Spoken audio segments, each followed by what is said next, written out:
Dr. Kerstetter. I wanted to talk to you about how to practice the excerpts of the Weber concertina that are required for KMEA All District and All State.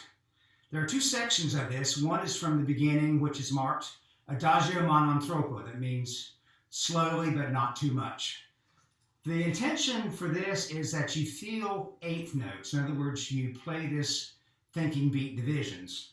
And the tempo I would go with is somewhere between eighth note equals 92 and 100. So if you did practice it in quarter notes, that would be a very slow quarter note around 46 or 50. Counting in eighth notes allows you to be very careful, though, with some of the more complicated rhythms. And I'm looking at the third measure that you actually play, the placement of the double dotted quarter note followed by two 32nd notes. The two 32nd notes should occur exactly on the and of 4 if you are counting in eighth notes. So I have my metronome set at 96. It's kind of in between those two tempos I gave you. And that becomes very easy to execute then.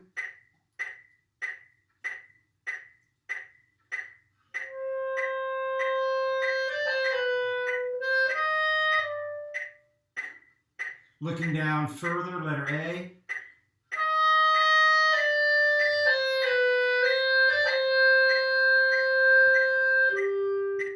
That's pretty much no problem to place if you're counting in eighth notes. If you're new to counting in eighth notes, it may take you a while, but it's totally worth your efforts. The second thing I need to show you is there are some long A's and B flats that require resonance fingering. If I just use the note A with nothing added, it sounds kind of thin. The combination that works on most clarinets like ours is to add the second and third finger to the left hand, the second and third fingers to the right hand, plus the low F key. And that gives you a really thick sounding A. And it's pretty easy to get to, like in the fifth measure you play, you're coming from a D, so most of your fingers are down anyway. Going forward where you have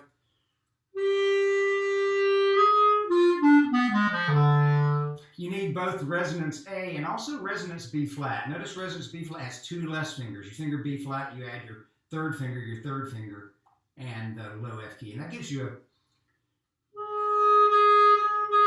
a lot more center and clarity to what's normally a very bad note in the clarinet. You need that fingering again right there. And then we also need the resonance G sharp. So this introduction teaches you the three major resonance fingerings that you need to know. G sharp is easy. You add your third finger and your first finger. You're coming from an F at this point, so that's actually very easy to do. The other thing I would like to talk about is the interpretation of those notes. This should be very long and rounded. I hear a lot of people play. That's not very musical.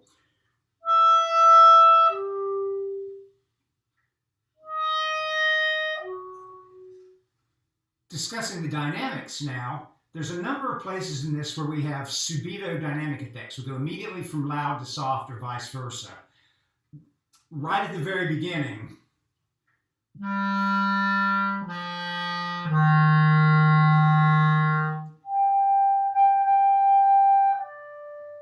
try not to get soft in your low F. Don't decrescendo on it because you want to go directly from forte to soft on the A. And also be careful of the rhythm on the A. I hear a lot of people. That's actually a double dotted A in the 32nd note. If you're counting in eighth notes, the second A is on the and of 6, so it's not really that snappy. Next couple measures, same thing. You have a low E, forte, subito pianissimo on the high A again. Letter A, you're coming from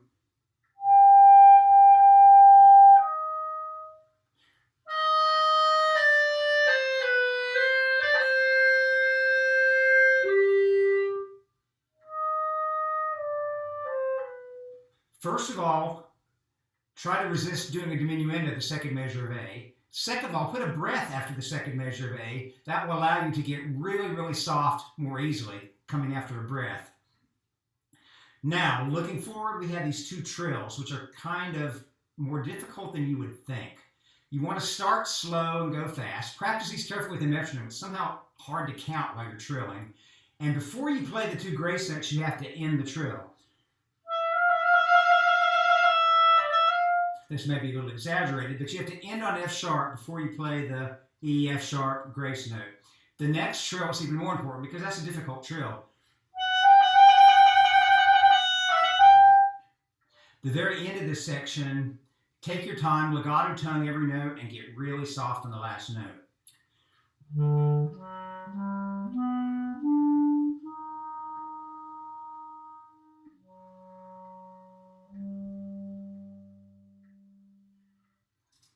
All right, moving forward to the Allegro section. This should be somewhere around 66 or 72 to the dotted quarter note. What I'd say about the first section is the most common error I hear is too big of a space. The eighth rest should be not that noticeable. In fact, I would try not to breathe in these eighth rests.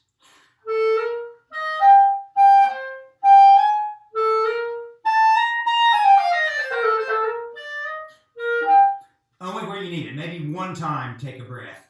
But that way it'll make things unify more. The second note of each pair is a little on the long side. And try, of course, to observe the printed accent. It doesn't have to be overly done. This isn't like marching band or pet band or anything, but we definitely want to hear it. Okay, the next section has 4 measures that repeat. And what's missing in the third measure, this is the word dolce. It does appear the second time around. What dolce literally means is sweetly. What I would do practically is get softer there. So start loud.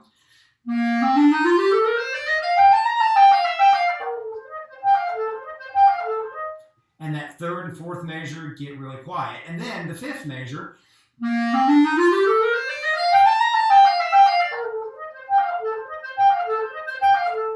Notice that the staccato doesn't have to be too incredibly short. It's hard to do if it's too short. You'll kind of get stuck, and it wouldn't sound that good anyway. Just give it 2 clear tongue strokes in a row, and that should be plenty. Regarding practicing the difficult arpeggio and the scale passage that follows, if you practice this in eighth notes, and 16ths will be 2 to a beat,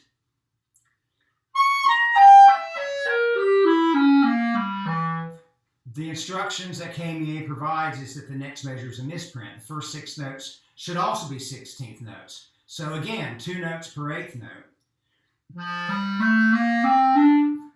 Then we have a group of 13. The most even way to divide that would be 4, 4, and a 5.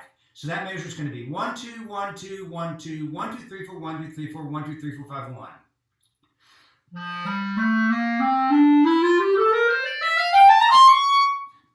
So the whole thing.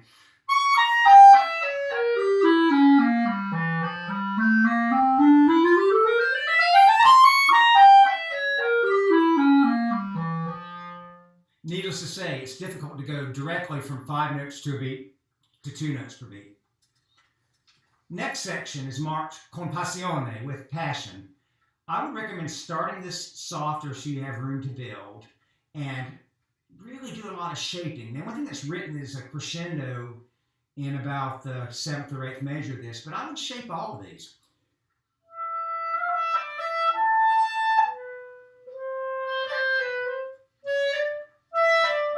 The 2 notes starting with an accent, it's kind of like a musical sigh. So give this a lot of passion, give this a lot of expression. And when it goes to the high C sharp,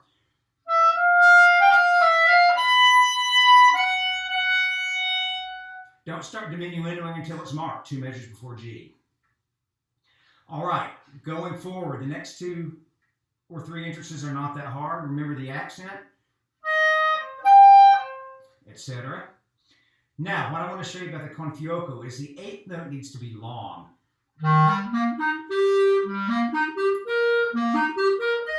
So you're up to tempo. It doesn't sound too choppy. So when you practice it slow and make sure those 8th notes are long. Coming up, we have some articulations that are difficult. Just like that other section, don't try to play too short. They're marked staccato with dots, so if you try to play them too short, you'll get stuck.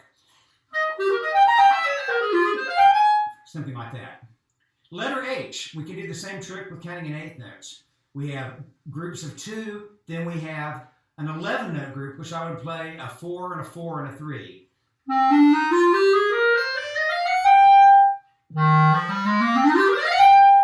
Next one divides into 4, 4, 4. So it'd be 1, 1, 2, 1, 2, 1, 2, 3, 4, 1, 2, 3, 4, 1, 2, 3, 4, 1. Same way with the next.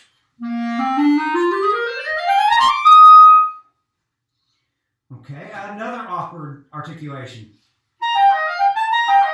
Don't try to make it too short. Just want to hear the fact that we have 2 tongue notes in a row. The next trills you hold forever. So start slow and build up speed.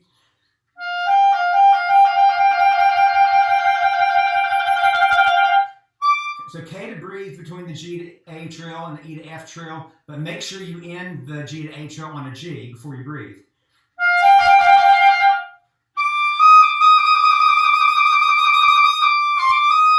And like we talked about earlier, when you have grace notes following a trill, you have to end the trill on the main note, which is E, before you play the D, E, F grace notes.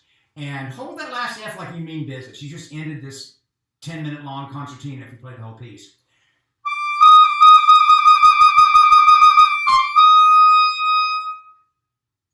And maybe hold your clarinet in place for a second. I hope those suggestions help. Good luck.